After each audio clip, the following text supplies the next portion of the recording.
The Pinterest board that you make every single year or every single quarter can come true, but you have to do one simple thing.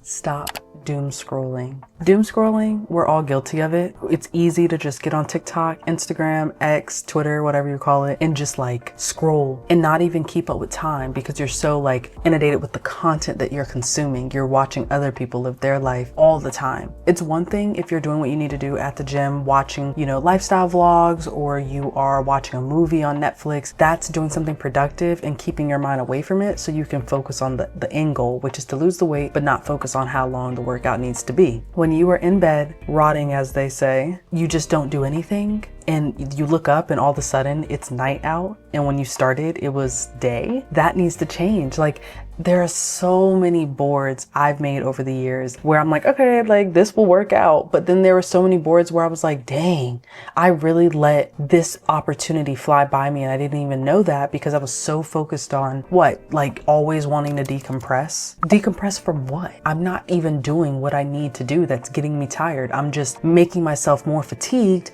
at the fact that I've just been doing the same thing for the past 2 hours. No movement. Your body is going to get tired regardless with long periods of time of doing anything. So don't put yourself in a space where you're like, okay, like what's going on? I'm tired, but I didn't do anything today either. I want you to live your Pinterest board as badly as you want it, because I've realized when the consistency becomes the priority, all of a sudden those actions that you decide to do throughout your day, they change. If you're so used to laying in bed, sitting on the couch, scrolling in your car for hours, wasting gas, it's not going to like benefit you in any way because you're so focused on other people's lives. There are a couple tips that I have that can help with the doom scrolling. It's not going to completely go away. There are going to be some days where you just realize it's been 30 minutes, maybe I should get up. But if you're actively working towards it, it can actively become something that you no longer do. This needs to be done once a month. Touch grass. Go outside, experience nature for 10 minutes, let the wind truly flow through your face, like find some like calming music and just be in nature. Just be seriously one with nature, because it's easy for us to get so caught up in the hustle in our lives unintentionally, whether it's work, family, friends, social life, like whatever it is. It's easy to get caught up in it and not slow down and recenter and check in with yourself. We're so focused on checking in with others that we don't realize when was the last time we actually asked ourselves, how are you doing? The things that you're doing right now, whether it's for work, social, personal, are you happy doing them? What do you want to do more of? What do you want to take out, do less of? And that can make us feel like our lives aren't being run by us. At the end of the day, God, for me, he has my path. He knows the purpose that he has for me, but I also have free will. So whatever I decide to do in my day, that's also kind of my consequence or my benefit. So if I decide I'm just going to scroll on Instagram all day, and then I get mad when the things that I wanted to do, I wanted to record a podcast or I wanted to work out a little bit longer, and now I don't have the motivation or the discipline yet to do it anymore, I can't be mad at myself. That recenter, that touching grass and touching nature, it births new ideas, because sometimes you don't even realize you can't think about what you want next for your life because you're so focused on your current one, your current season, thinking the season that you're in is the season that also ends. Like, there's more to it. There's more opportunities on the horizon, but you haven't sat down long enough to figure out what those could be. So sitting in grass physically, like I literally mean sitting in grass, sitting near nature, is going to help you become more focused and centered in where you want to go in life. Learn. You may not be an avid book reader. I can tell you right now, I'm not. I would love to be. My cousin, she has always read books her whole life. Like, she would get through book series after book series. It was always a different book every time I visited. But then every time I visited, I was always on Atomic Habits and I didn't do anything. I'm still in the same chapter. It was a whole thing. But it doesn't have to be just through books. Like, if you are someone who loves health and wellness, where are some like articles online that you can read? What are some YouTube videos that you can watch and learn and get more information into what interests you? If you're keeping the health and wellness example, if you want to figure out, how do I get more magnesium in my diet? I know personally for me, I love learning about things that I can do holistically that can help me achieve a better lifestyle, a healthier lifestyle. So I'm going to find TikTok videos. Maybe that's not the doom scrolling that you're doing where you're just mindlessly consuming, but you are researching, learning with an intention. And with that intention becomes more curiosity where you're like, oh, I didn't know that. You stumble across maybe a book, an article, a community, a class that someone has mentioned simply because you were intentionally looking for that information. So whatever it is for you, find a weekly block, whether it's a couple hours on a Saturday, or you dedicate 3 hours throughout the week to learn something new. It can be in 30-minute increments throughout the week, or it can be all in one sitting. It's important for you to continuously be learning, being a lifelong student. My mom would love if I went back and got my master's degree, but in this season of my life, it's just not something that I'm thinking about or considering. It's something that everything is always on the table. There's always a possibility for anything, but it's a matter of where I feel like God is taking me, but also at the same time, it's a matter of trial and error. I'm not going to get it right all the time. And sometimes things that I'm doing now in my season of life, I don't know will benefit me later. So I don't know why I'm not interested in that right now, but I do know I have a love for lifelong learning, however that may look. It's important to be able to discern between what mentors and people that you listen to that give you that information. So you have to be really cognizant about that. But for the most part, I would say the safest part of lifelong learning is through books, even if you're not an avid reader, but also through articles from trusted sources. They sometimes are from experience. So if we're keeping the example of health and wellness, you want to try out a new recipe and see if that makes you feel sluggish after you eat it. You'll have to buy the ingredients, spend the money, figure out if it's, time consuming or if it's worth it, and kind of go from there. You know what I mean? And trial and error it. But at the end of the day, always be a lifelong student. Connect. Community is so important, and I did not realize how important community was until I got into adulthood, like truly past my mid-20s. I just started thinking to myself, I only have one friend.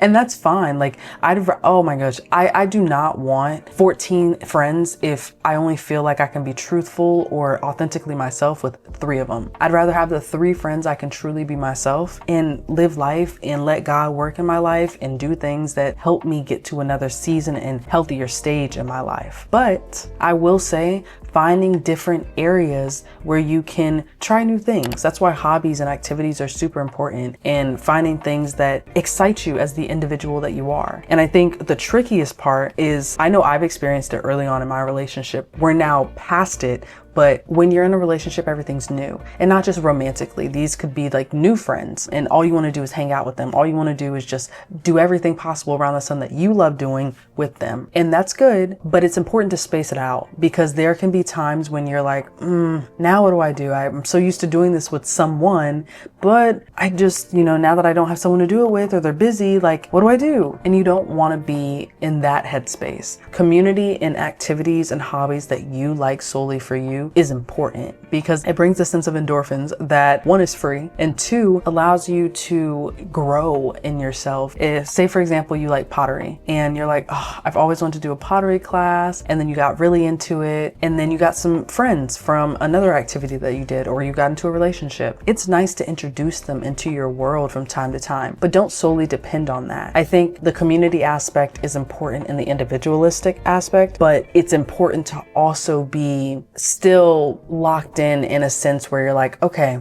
I like doing this with people, but I also like that this is kind of my thing, so you find different communities that you can put yourself in, and then invite the ones that you love around, but know that that's kind of your thing. It's not their thing. It's their thing for a period of time, because it's your thing. And that's something that took me a little while in life to understand and really truly understand. So if I can give you some life lessons, like, so you don't have to go through them, I absolutely will, because there are people in my life that have given me those life lessons as well, and I didn't take them at that time, because growing up I was much of a just kind of have to experience that kind of thing, and then it just kind of became a thing where I'm like, if I can take the lesson before experiencing it, I think that's gonna be a little bit better. But at the end of the day, go out, find communities, activities, find volunteer groups that can help you truly find things that give you purpose. It may not be a part of your purpose for your whole life, maybe just a season, and maybe it is lifetime, but just be open to being present in the moment and finding those communities. Connecting offline is so important. That's why I wanted to name hobbies and activities outside of,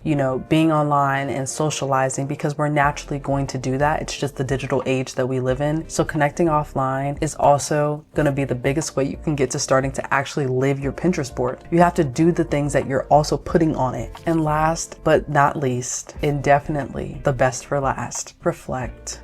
Journal. Journaling is truly just one of those things that make you feel so connected with you. I used to journal in a way where I was like really proper and I was like, dear like Erica or whoever or whatever. I just realized, and actually I didn't realize this, my boyfriend actually was just talking to me because he journals as well, and he was saying how he was like, I just talk as if I'm talking to myself. And it's so simple, but for me, it wasn't. I'm a very black and white kind of person. It's like one or two, A or B. And sometimes those are just personality types, but there have been moments where I've been trying to evolve that mindset, because there's not just one way to do anything. And that can truly hinder not only me, but if you've thought like that too, that can hinder the way that you grow by thinking there's only a right way and a wrong way to do it. And sometimes there are external factors outside of our control that have contributed to that. But then at some point internally, it becomes our job to unlearn things that aren't helping us grow.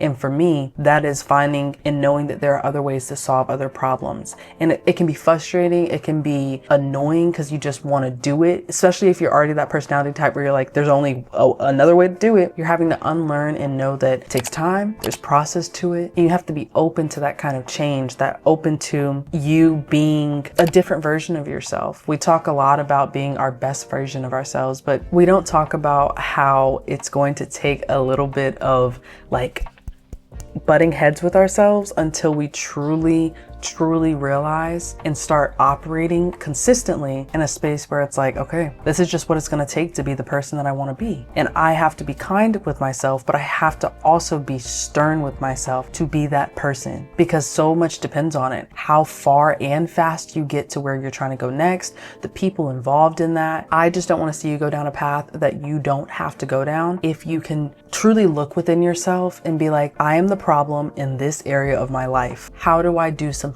different? Or how do I go a step above? Maybe I won't go all the way there because it's something I've been doing my whole life, but over the next couple of months, how do I check in with myself and make sure I'm not still just being a past version of myself and repeating the same loop?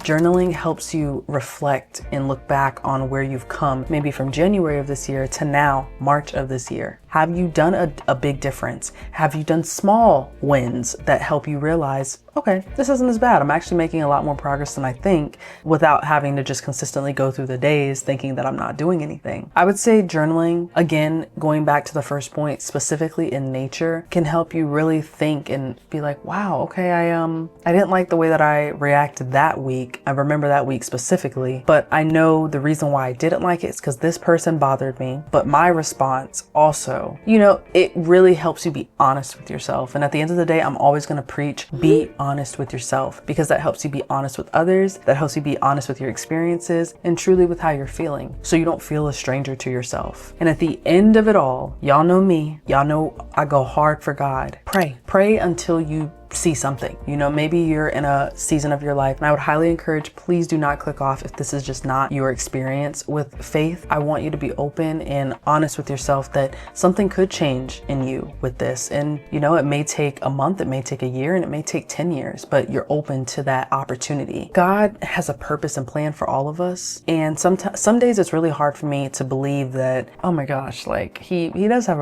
a plan for me, but I keep trying to write what that plan is all the time, and I'm not talking to him enough, and I'm not praying enough, and I'm not living out the truths I talk about enough. But while there's truth to that, I also realized I'm focused so much on my flaws and what I'm not doing that I leave no room to celebrate what I actually am doing and what I have done and what I did do that I probably wouldn't have done last year. So it's also like you have to find that love for yourself. And I found that by reading the word, by understanding God's love for me, to know how to love me to then now know how to love my boyfriend, my mom, my father, my brother, like whoever. It's so important to truly find yourself in a space with God, because he will show you things that you would have never imagined. He will show you how it can work, when it'll work, who's going to be a part of it. And they will come in unconventional ways. Sometimes I feel like because I do content creation, I feel like God speaks to me by putting the right video, the right photos, the right podcast in my eyes and ears. And it's so beautiful because I just sit back and I'm like, but God, that couldn't have been anyone else but him. So be open to those experiences. And while you're working towards things, because at the end of the day, you do have free will, trust and believe that God has got that perfect plan and purpose for your life, and that